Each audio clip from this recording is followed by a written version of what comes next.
Maşının başına oynatmayın, hoqqa verməyin. Korobka yağını dəyişdirsə, gətirin adaptasiya eləyin. Özə rəsmi proqramla. Rəsmi ya. Azərbaycanda heç bir yerdə bu rəsmi Elşən, bu ümumiyyətlə proqramlaşma mənə gəlir ki, yalnız sizdədir də, Performans Centerdə.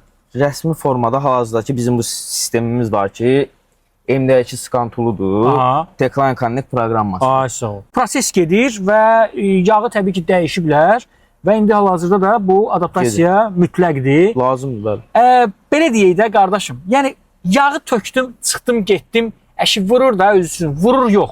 Çünki bunun sonraki fəsadları artıq böyüyür.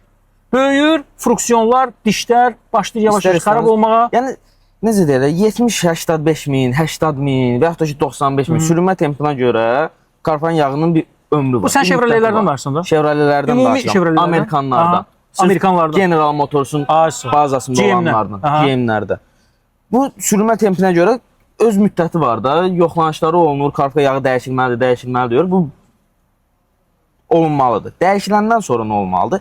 Dəyişiləndən sonra birbaşa adaptasiya olunmalıdır. Mütləq. Yəni, insanlar var deyir ki, 3 gün sonra, 4 gün sonra, 5 gün və yaxud da ki, biraz xeyr.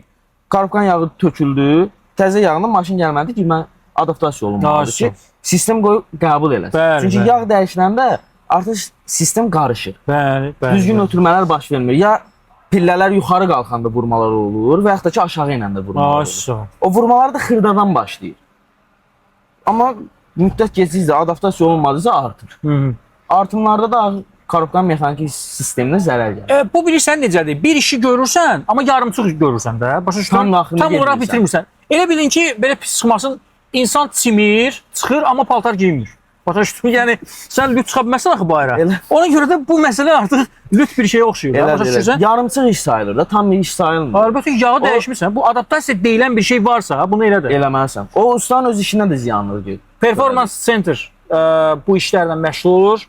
Chevroletlər əsasən, Amerikan maşınları əsasən, yeri gəlmişən Opellər də gələ bilər. Opellər də müraciət edə bilərlər. Hansı ki, 2020-ci ilə kimi olanlar. 2020-ci ilə kimi olanlar. 2020-dən sonraki çıxan Opellər hamısı Citroen bazasındadır.